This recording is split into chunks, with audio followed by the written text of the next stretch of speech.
Hello students, welcome to अमर शिक्षा ज्ञान। आपका स्वागत है क्लास 10 साइंस के एक और वीडियो लेक्चर में। आज इस वीडियो में हम डिस्कस करने वाले हैं क्लास 10 साइंस के एक बहुत ही शानदार टॉपिक को, जो कि इस वर्ष बोर्ड परीक्षा के लिए बहुत ही इम्पोर्टेंट क्वेश्चन है। चलिए, और ये क्वेश्चन जो है ये हमें न्यूमेरिकल्स में भी हेल्प करने वाला है। तो ये क्वेश्चन जो है न्यूमेरिकल की दृष्टि से बहुत इम्पोर्टेंट है और बोर्ड एग्ज़ाम की दृष्टि से भी ये बहुत ही इम्पोर्टेंट है। तो इस क्वेश्चन को हम बहुत ही शानदार तरीके से आज सीखने वाले हैं। तो चलिए वीडियो स्टार्ट करते हैं। हमारा टॉपिक है दर्पण एवं उसके प्रकार और उससे संबंधित परिभाषाएँ। तो दर्पण, आज हम जानेंगे कि दर्पण कितने प्रकार के होते हैं। तो दर्पण क्या होता है, सबसे पहले जान लेते हैं दर्पण की परिभाषा को। तो यहाँ पर मैं लिख देता हूँ कि दर्पण क्या होता है। दर्पण एक ऐसा पृष्ठ जिसके एक तरफ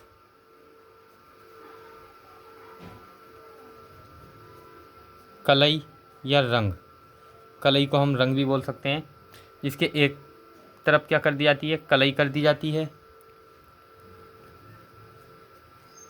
कलई कर दी जाती है तथा दूसरे पृष्ठ को परावर्तक बना दिया जाता है।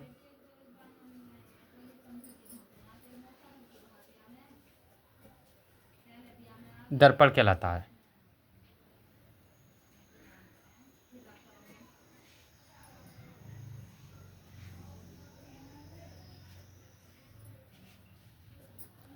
यानी एक ऐसा पृष्ठ जिसके एक तरफ क्या कर दी जाती है, कलई, यानी एक हिस्से पर हम उसको जो है रंग देते हैं, रंग से या पेंट से, कलई से, और दूसरे पृष्ठ को क्या कर दिया जाता है, परावर्तक बना दिया जाता है। परावर्तक का मतलब है जिधर से हम अपना फेस या चेहरा देखते हैं, वो वाला पृष्ठ परावर्तक बना दिया जाता है, उसी को हम कहते हैं दर्पण।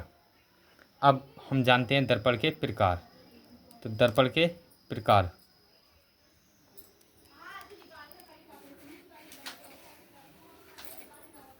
दर्पण के प्रकार।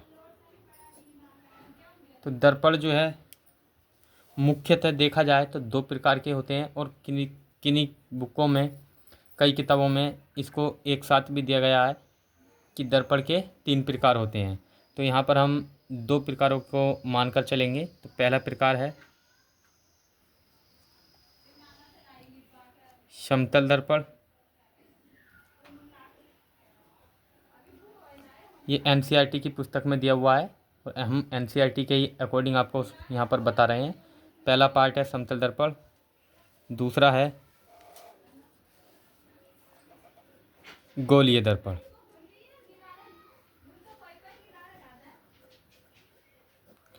पहला समतल दर्पण और दूसरा गोलीय दर्पण। तो चलिए सबसे पहले हम जान लेते हैं समतल दर्पण के बारे में कि समतल दर्पण क्या होता है।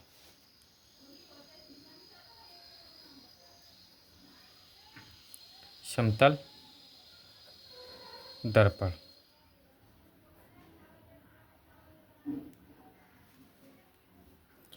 समतल दर्पण कांच की एक समतल प्लेट होती है जिसके एक पृष्ठ पर हम कलई कर देते हैं तथा दूसरे पृष्ठ को परावर्तक छोड़ देते हैं, इसी को हम बोलते हैं समतल दर्पण। तो यानी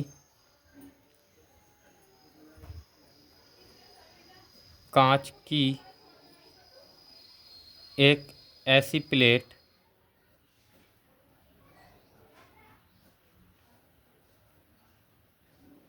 जिसके एक पृष्ठ पर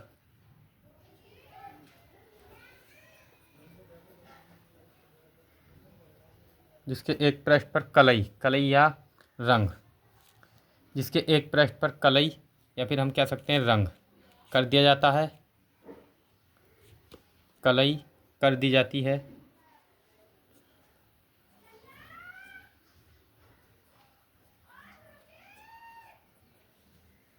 तथा दूसरा पृष्ठ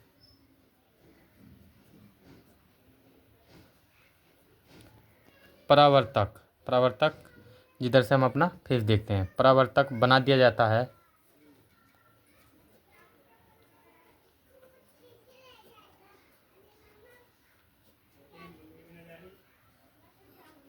समतल दर्पण कहलाता है, समतल दर्पण कहलाता है।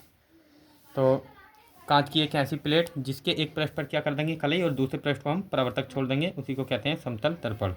चलिए मैं यहाँ पर आपको बनाकर दिखा देता हूँ कि समतल दर्पण कैसा होता है। तो यहाँ पर तो चलिए ये हमने बना लिया है एक समतल दर्पण।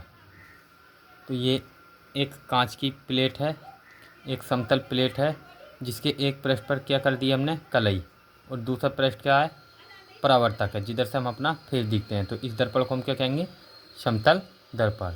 तो चलिए हमने समतल दर्पण को चित्र और परिभाषा दोनों के माध्यम से समझ लिया है। अब हम देखते हैं नंबर 2 जो कि हमारा प्रकार है गोलीय दर्पण। तो गोलीय दर्पण क्या होता है। नंबर 2 गोलीय दर्पण।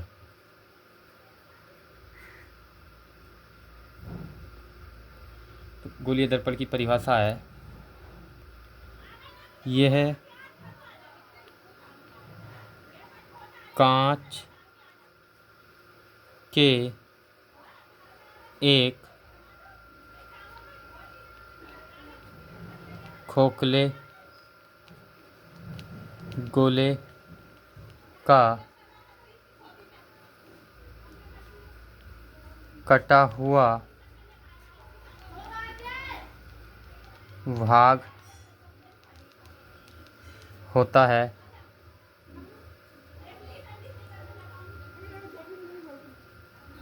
जिसके एक पृष्ठ पर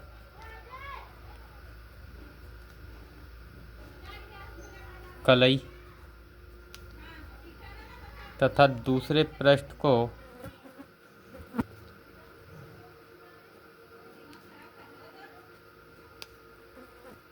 परावर्तक बना दिया जाता है।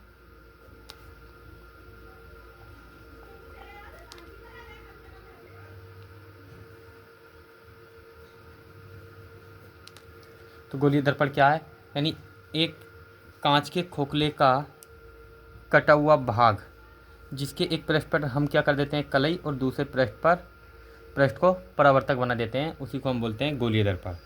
और गोलीय दर्पण को मैं अभी आपको चित्र के माध्यम से समझाने वाला हूँ और गोलीय दर्पणों से संबंधित परिभाषाओं को। तो पहले हम देख लेते हैं कि गोलीय दर्पणों के प्रकारों के बारे में, कि गोलीय दर्पण के प्रकार। यहाँ गोलीय दर्पण 2 प्रकार के होते हैं।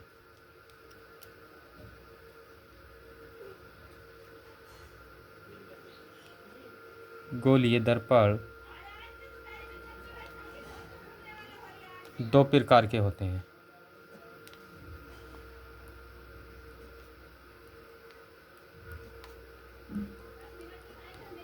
नंबर 1 अवतल दर्पण। नंबर 2 होता है समतल दर्पण उत्तल दर्पण। उत्तल दर्पण। तो गोलीय दर्पण कितने प्रकार के होते हैं, 2 प्रकार के, पहला अवतल दर्पण, दूसरा समतल दर्पण। अब हम देखने वाले हैं इनके डेफिनेशन और इनसे संबंधित परिभाषाओं को। इन अवतल दर्पण और उत्तल दर्पण की परिभाषाओं को जानने से पहले मैं आपको जो गोलीय दर्पण है उसके बारे में चित्र की सहायता से स्पष्ट करना चाहता हूँ। तो चलिए देख लेते हैं पहले कि जो गोलीय दर्पण होता है वो क्या होता है। तो ये हमारे पास एक दर्पण है, ये कांच का खोखला गोला है, इसी का तो कांच का खोखला गोला है और जो दर्पण होते हैं गोलीय दर्पण वो इसी में से काटे जाते हैं, क्योंकि अभी हमने परिभाषा में देखा कि गोलीय दर्पण क्या होता है, कांच के खोखले गोले का एक कटा हुआ भाग होता है। तो यदि हम इस कांच के खोखले गोले में से किधर से भी, या इधर से या इधर से या इस साइड से या इस साइड से, अगर इसको कहीं से भी काट दें तो इस प्रकार जो हमें आकृति प्राप्त होगी या जो भी हमें दर्पण प्राप्त होगा उसी को हम बोलेंगे गोलीय दर्पण। तो मान लीजिए हमने इसको काट दिया यहाँ से,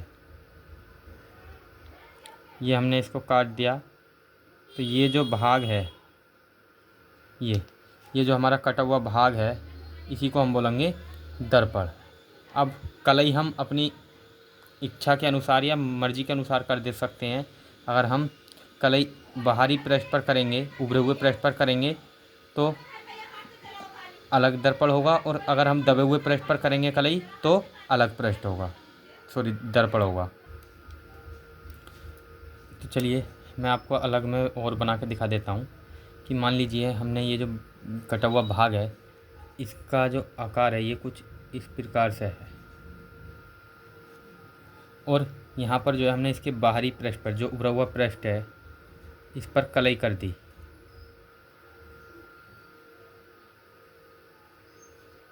ये इधर को कलई कर दी, और ये जो इधर का हिस्सा है इसको बना दिया हमने परावर्तक। परावर्तक तो ये जो दर्पण होगा ये अवतल दर्पण होगा, अवतल दर्पण। अब यहाँ पर अगर हम मान लीजिए कि हम इसके दूसरे सिरे पर यानी अंदर वाले सिरे पर कलई कर दें, तो ये जो दर्पण होगा ये कुछ इस प्रकार से दिखेगा। यानी हम अब अंदर वाले हिस्से पर कलई कर रहे हैं। जब अंदर वाले हिस्से पर कलई करेंगे तो इस दर्पण को हम बोलेंगे उत्तल दर्पण, उत्तल दर्पण। और ये जो सिरा है अंदर का ये कलई वाला हिस्सा है, और ये जो पृष्ठ है ये है परावर्तक। तो इस प्रकार अब आपको समझ में आ चुका होगा कि अवतल दर्पण क्या होता है और उत्तल दर्पण क्या होता है, और गोलीय दर्पण। तो गोलीय दर्पण कांच के खोखले का एक कटा हुआ भाग होता है, और जो कि दो प्रकार के होते हैं, पहला अवतल दर्पण, दूसरा उत्तल दर्पण। ये मैंने आपको चित्र यहीं पर समझा दिए हैं। अब मैं इनकी डेफिनेशन आपको समझाने वाला हूँ। तो चलिए अब हम एक एक करके देखते हैं कि अवतल दर्पण और उत्तल दर्पण की परिभाषा को। तो गोलीय दर्पण का पहला जो पार्ट है वो हमने लिख लिया है अवतल दर्पण। अब देखते हैं इसकी डेफिनेशन को। तो ऐसा गोलीय दर्पण, ये गोलीय दर्पण है तो हम लिखेंगे कि ऐसा गोलीय दर्पण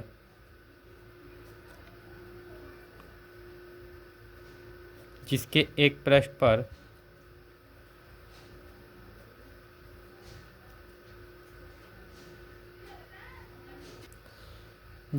पृष्ठ पर यानी उभरे पृष्ठ पर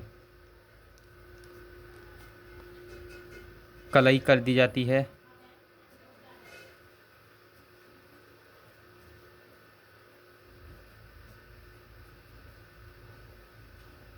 तथा दबे हुए पृष्ठ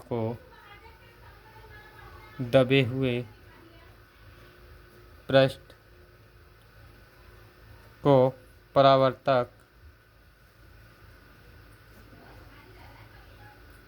बना दिया जाता है।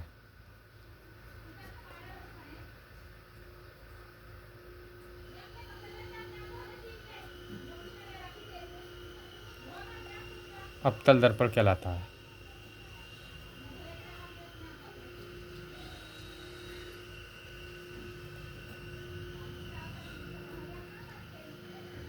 तो एक ऐसा गोलीय दर्पण जिसके उभरे हुए पृष्ठ पर कलई कर दी जाती है तथा दबे हुए पृष्ठ को परावर्तक बना दिया जाता है, अवतल दर्पण कहलाता है। जैसा कि अभी मैंने आपको चित्र में दिखाया था। तो ये जो दर्पण है जिसका उभरा हुआ पृष्ठ, ये उभरा हुआ पृष्ठ है, और इसके उभरे पृष्ठ पर क्या है, कलई है। और दबा हुआ पृष्ठ क्या है, दबा हुआ पृष्ठ ये है, और इसको क्या कर दिया जाता है, परावर्तक बना दिया जाता है। इसी को हम कहते हैं अवतल दर्पण। अब देखते हैं नंबर 2 उत्तल दर्पण को।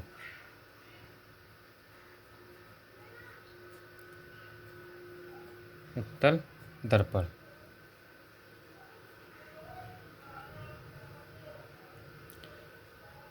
उत्तल दर्पण बिल्कुल जस्ट इसका अपोजिट होता है। इसका अपोजिट यानी ऐसा दर्पण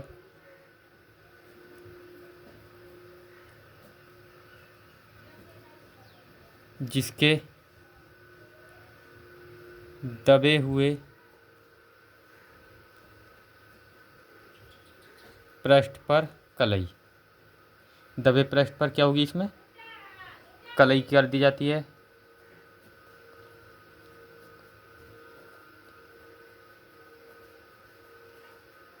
तथा उभरे हुए पृष्ठ को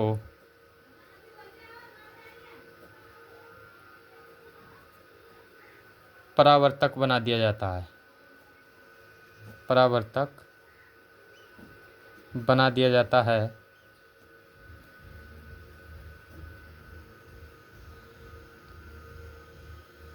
उत्तल दर्पण कहलाता है। तो ये डॉट डॉट मैंने लिख दिया है, डॉट डॉट करके, इसका मतलब है उत्तल दर्पण कहलाता है। ये आगे को आप स्वयं लिख लेना।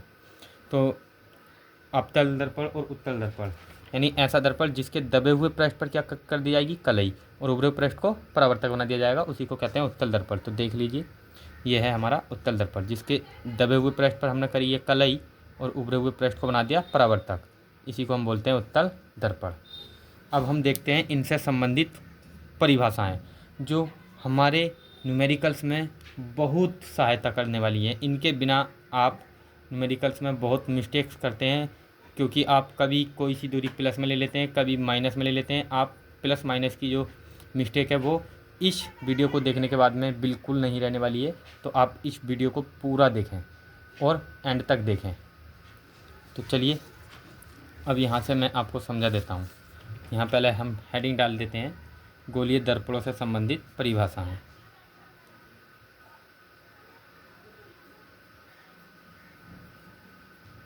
गोलीय दर्पणों से संबंधित परिभाषाएं। तो ये हमारा हेडिंग है कि गोलीय दर्पणों से संबंधित कुछ परिभाषाएं होती हैं, उनके बारे में। तो सबसे पहले हमारा जो गोलीय दर्पणों से संबंधित परिभाषा है, उसका पहला टॉपिक है दर्पण का ध्रुव, जिसको हम ध्रुव कहते हैं, यानी दर्पण का ध्रुव। नंबर 1, दर्पण का ध्रुव।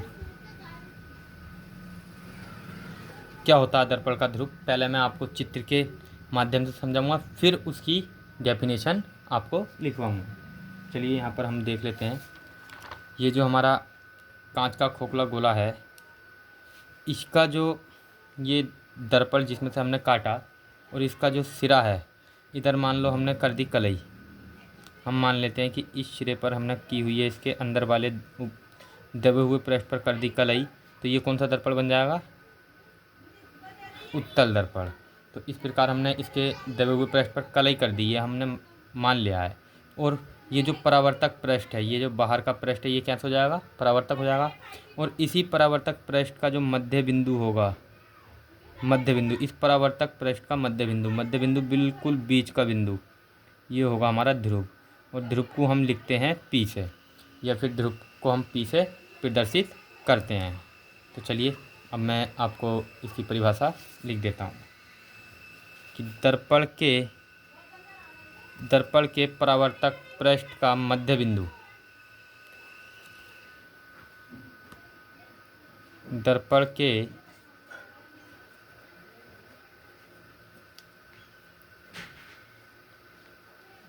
परावर्तक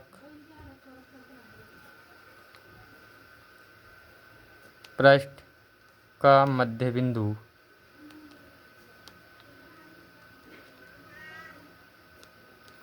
दर्पण के परावर्तक पृष्ठ का मध्य बिंदु ध्रुव कहलाता है।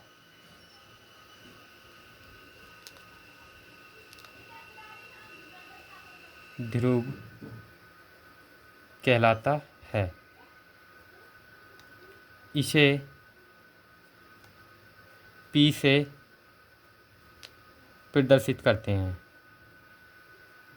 इसे हम कैसे प्रदर्शित करते हैं? पी से प्रदर्शित करते हैं। और एक इम्पोर्टेंट बात, सभी दूरियां ध्रुव से नापी जाती हैं, चाहे वस्तु की दूरी हो, प्रतिबिंब की दूरी हो या फोकस दूरी हो, सभी दूरियाँ ये कहाँ से नापी जाती हैं? ध्रुव से।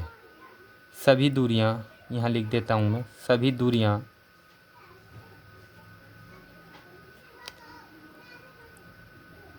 ध्रुव से नापी जाती हैं।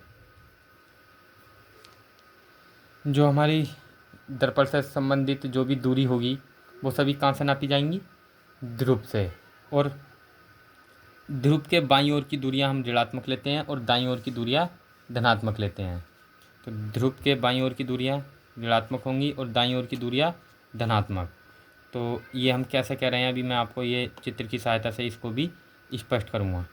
तो दर्पण के यानी सॉरी ध्रुव के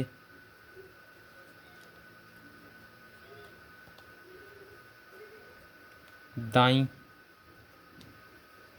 ओर की दूरियां धनात्मक होती हैं।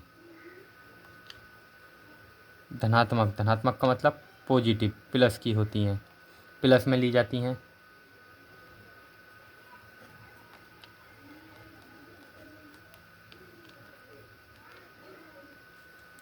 जबकि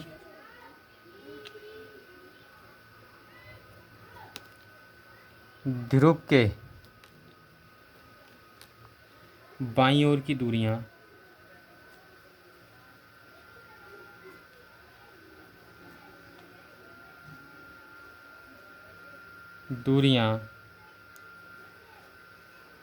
ऋणात्मक यानी माइनस में ली जाती हैं।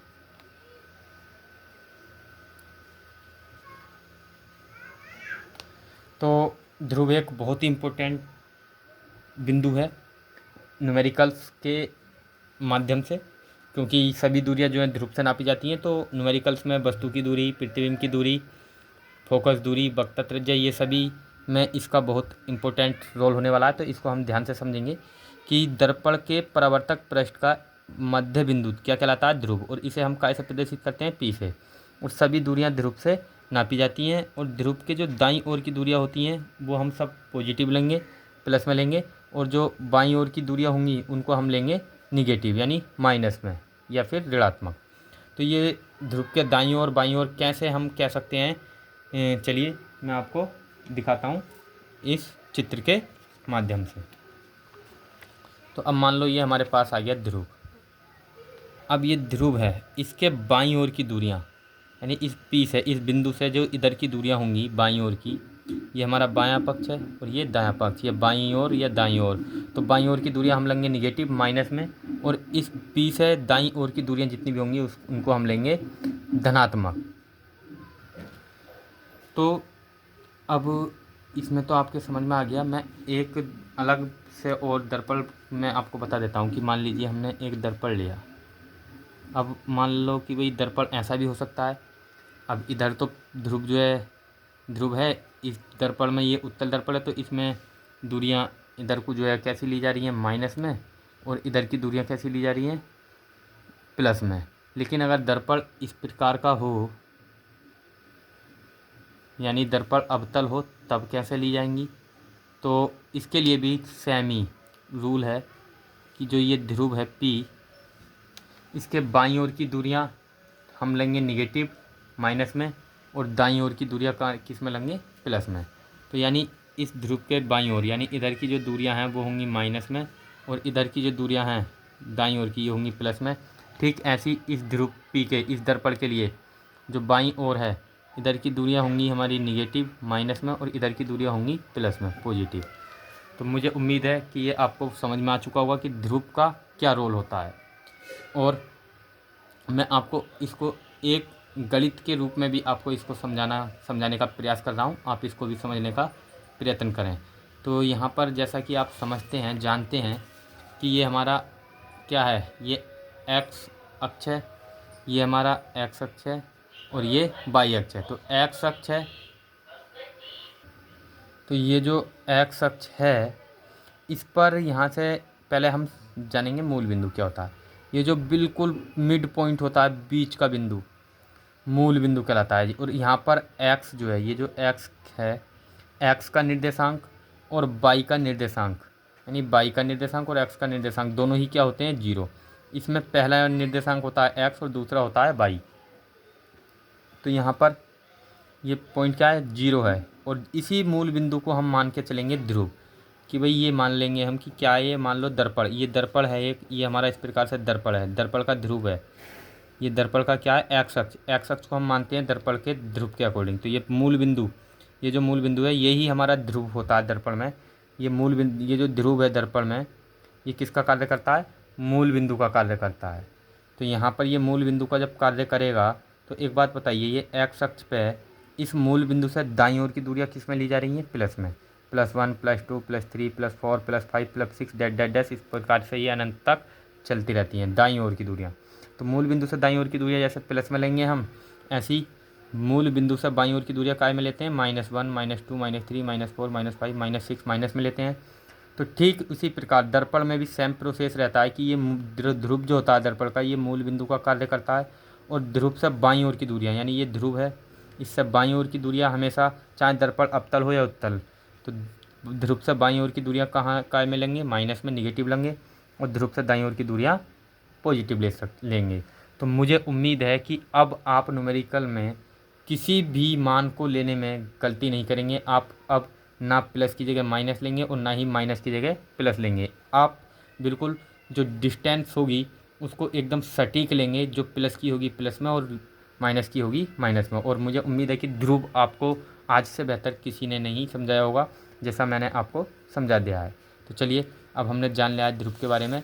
अब हम जानते हैं दर्पण के अगले जो दर्पण से संबंधित परिभाषाएं हैं नेक्स्ट के बारे में।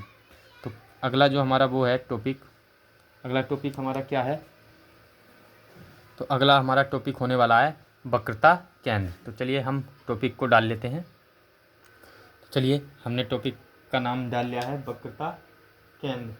अब वक्रता केंद्र क्या होता है, फिर से हम आपको उसी चित्र के माध्यम से समझाऊंगा। मैं समझाना का पहले प्रयास करूंगा, फिर आपको डेफिनेशन लिखवाऊंगा।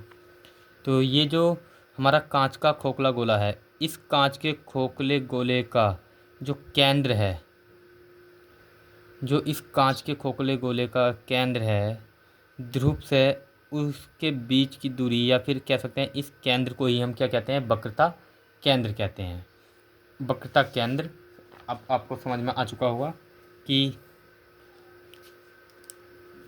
जिस खोखले गोले का, जिस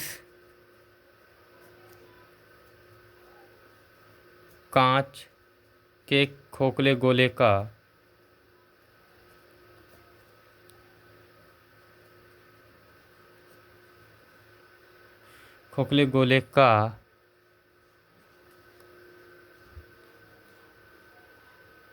दर्पण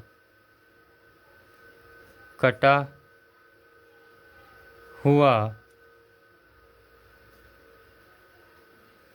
भाग होता है,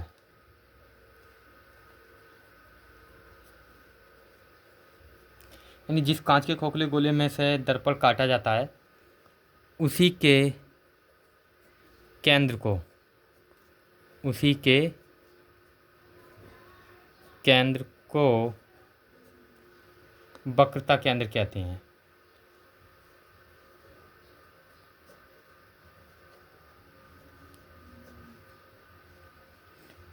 वक्रता केंद्र को सी से प्रदर्शित करते हैं, वक्रता केंद्र कहते हैं। तो चलिए, वक्रता केंद्र के बारे में भी हमने जान लिया। अब जान लेते हैं वक्रता त्रिज्या, क्योंकि वक्रता केंद्र से ही वक्रता त्रिज्या संबंधित है। तो यहीं पर हम जान लेते हैं वक्रता त्रिज्या के बारे में। वक्रता त्रिज्या, अब वक्रता त्रिज्या क्या होती है, ये जो हमारा वक्रता केंद्र है, इसके बीच की दूरी, यानी ध्रुव और वक्रता केंद्र के बीच की दूरी वक्रता त्रिज्या कहलाती है। तो यहाँ पर मैं समझा देता हूँ आपको, फिर से चित्र में समझाऊंगा, फिर डेफिनेशन।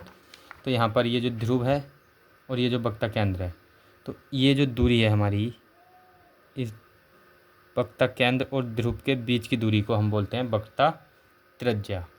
तो चलिए, क्योंकि ये इसकी त्रिज्या होगी, गोले की जो त्रिज्या होगी, या फिर दूसरे शब्दों में हम कह सकते हैं गोले की वक्रता त्रिज्या क्या कहलाती है, यानी दर्पण जिसका कटा हुआ भाग होता है उस गोले की त्रिज्या ही वक्रता त्रिज्या कहलाती है। तो यहाँ पर लिखते हैं दर्पण के ध्रुव से दर्पण के ध्रुव से वक्रता केंद्र की दूरी, वक्रता केंद्र तक की दूरी वक्रता त्रिज्या कहलाती है।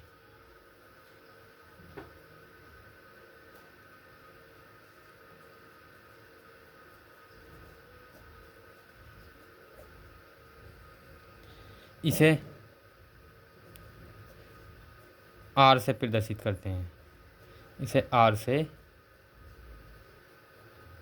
प्रदर्शित करते हैं। तो वक्रता त्रिज्या भी हमने जान लिया है। अब हम जानते हैं नेक्स्ट पॉइंट हमारा है मुख्य अक्ष। मुख्य अक्ष क्या होता है?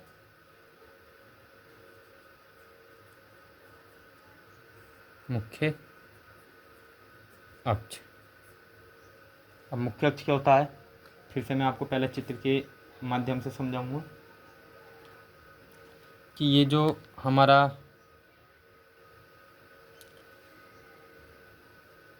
ध्रुव है, इस ध्रुव को जोड़ने वाली जो रेखा है, दर्पण को ध्रुव से जोड़ने वाली सीधी रेखा को ही हम बोलते हैं मुख्य अक्ष। यानी मैं यहाँ पर आपको बनाकर दिखा दूँ, जैसे ये हमारे पास बना हुआ है दर्पण, ये हमारे पास एक दर्पण है और ये ध्रुव है, इसका मध्य बिंदु, ये थोड़ा गलत हो गया है चित्र, मैं आपको सही चित्र जो है बनाकर दिखाता हूँ। मान लीजिए ये हमारे पास है एक दर्पण और इसका ये मध्य परावर्तक पृष्ठ का मध्य बिंदु P है जिसको ध्रुव कहते हैं, और यहाँ से जो है हमने एक सीधी रेखा खींच दी। तो ये जो रेखा है, ये वाली लाइन, ये ध्रुव को जो जोड़ रही है, इसी को हम बोलते हैं मुख्य अक्ष। मुख्य अक्ष। तो समझ में आ गया होगा आपको मुख्य अक्ष क्या होता है। चलिए परिभाषा के माध्यम से समझते हैं। मुख्य अक्ष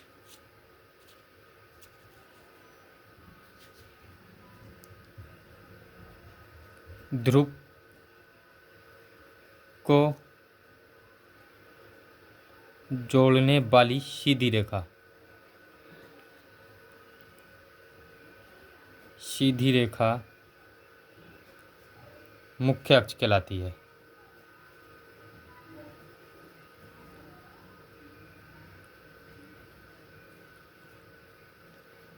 और यहाँ पर मैं आपको एक इम्पोर्टेंट पॉइंट बताता हूँ कि जो दर्पण होता है, दर्पण के समांतर चलने वाली सभी प्रकाश की किरणें, अगर दर्पण के समांतर आने वाली प्रकाश की किरणें हमेशा मुख्य अक्ष के जो समांतर है, अगर वो समांतर जाएंगी तो वो फोकस ऐप से होकर गुजरती हैं। तो अभी मैं आपको ये पॉइंट बाद में लिखवाऊँगा, अभी जब मुख्य फोकस लिखवाएंगे तब। तो अब हम अगला नेक्स्ट टॉपिक देखते हैं। अगला हमारा पॉइंट है अभिलंब, दर्पण का अभिलंब। ये दर्पण का अभिलंब है। तो अभिलंब क्या होता है, यानी चित्र के माध्यम से ही मैं आपको पहले बताऊंगा। तो चलिए ये चित्र है। अब इस चित्र में ये जो दर्पण का केंद्र है, इस दर्पण के केंद्र को हम ये जो गोले का केंद्र है, सॉरी गोले के केंद्र को अगर हम दर्पण के किसी भी बिंदु से, ये हमारा दर्पण है, यहाँ से मान लेते हैं ये M है और ये M डैश है। तो ये M डैश जो है ये एक दर्पण है।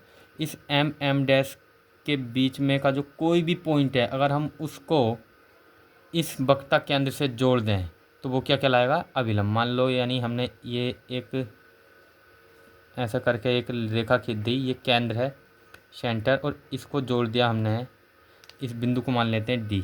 इस दर्पण के D बिंदु को हमने किससे जोड़ दिया, वक्रता केंद्र से। तो ये क्या कहलाएगा, एक अभिलंब कहलाएगा। ठीक है। तो चलिए अब हम यहाँ पर लिख देते हैं परिभाषा कि दर्पण के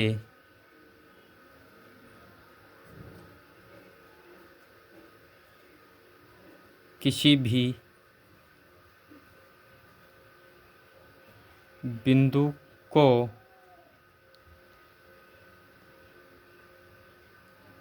खोखले गोले के दर्पण के किसी भी बिंदु को खोखले गोले के केंद्र से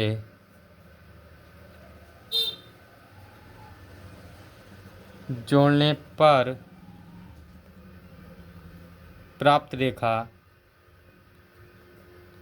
अभिलंब कहलाती है।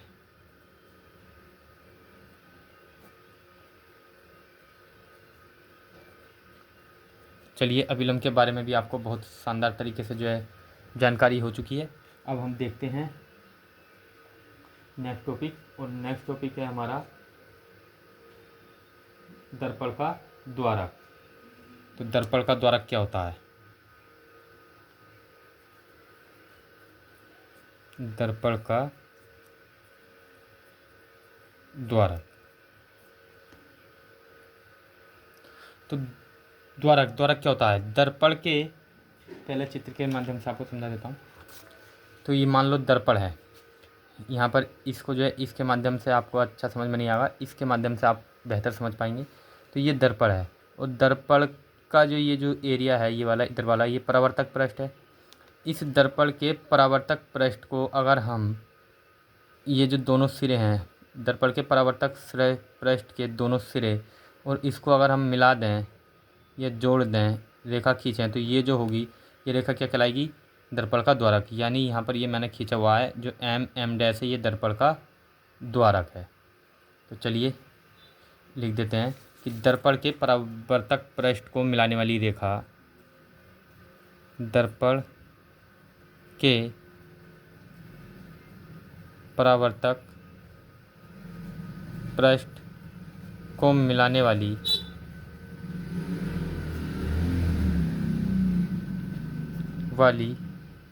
सॉरी, यहाँ पे लिख लेना कि सिरों को, दर्पण के परावर्तक पृष्ठ के सिरों को जो दोनों सिरे होते हैं दर्पण के परावर्तक पृष्ठ के, मिलाने वाली रेखा दर्पण का द्वारक है, या फिर कह सकते हैं कहलाती है। ठीक है, तो दर्पण का जो द्वारक है वो क्या होता है? दर्पण के परावर्तक पृष्ठ को मिलाने वाली रेखा जो होगी उसके जो दोनों सिरे होंगे वो क्या कहलाएगी? दर्पण का द्वारक। तो दर्पण का द्वारक भी हमने देख लिया। अब हम देखते हैं एक इम्पोर्टेंट पॉइंट हमारा बचा है, फोकस और फोकस दूरी। फोकस या फोकस दूरी। तो चलिए मैं लिख देता हूँ यहाँ पर फोकस। और फोकस को हम, फोकस का दूसरा नाम होता है मुख्य फोकस, भी हम इसको कह देते हैं। फोकस या मुख्य फोकस क्या होता है? तो चलिए लिखते हैं, पहले हम चित्र के माध्यम से आपको समझाते हैं। तो मैं यहाँ पर चित्र आपको बनाकर दिखा देता हूँ।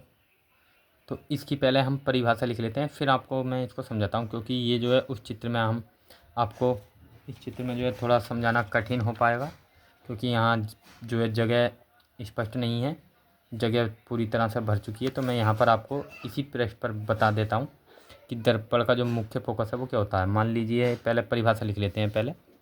तो दर्पण का मुख्य फोकस क्या होता है? दर्पण के मुख्य अक्ष मैं आपको बता ही चुका हूँ। तो दर्पण के मुख्य अक्ष के समांतर चलने वाली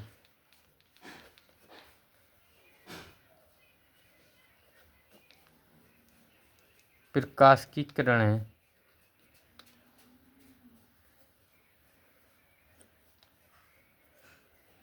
जिस बिंदु से होकर जाती हैं,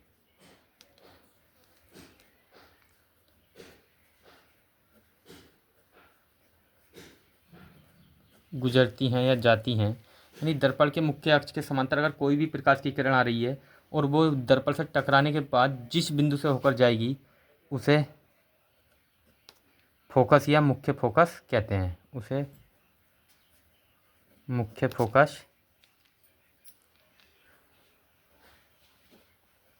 कहते हैं। तो चलिए मुख्य फोकस को चित्र के द्वारा मैं आपको बता देता हूँ।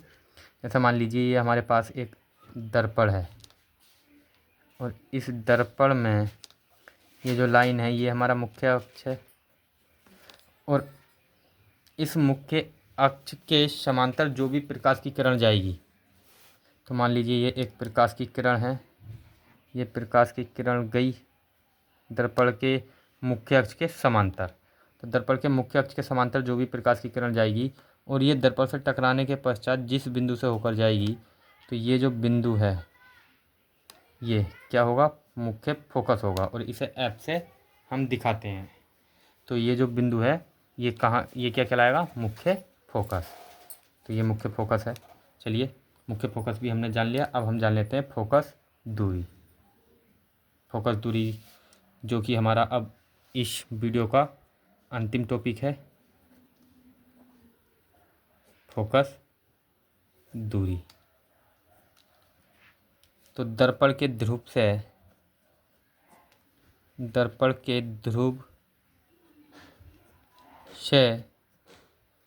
फोकस तक की दूरी को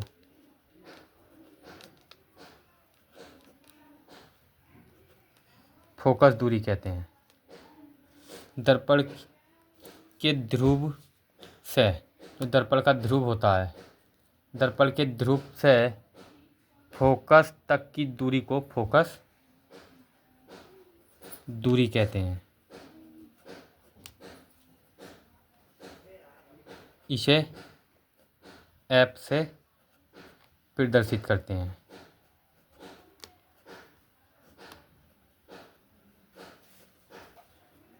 तो इसको मैं आपको इसी चित्र में समझा दूंगा, क्योंकि ये दर्पण का ध्रुव है और ये फोकस है। तो इसके बीच की जो ये जो दूरी है ये, इसी को हम बोलते हैं फोकस दूरी। तो चलिए हमने दर्पण और दर्पण की परिभाषा, दर्पणों के प्रकार एवं दर्पणों से संबंधित सभी परिभाषाओं को बहुत ही शानदार तरीके से जान लिया है। अब आपको न्यूमेरिकल तथा इस पाठ से संबंधित किसी भी टॉपिक में आपको दिक्कत नहीं आएगी। और यदि आपको किसी भी सब्जेक्ट या फिर क्लास 12 या क्लास 10 से संबंधित किसी भी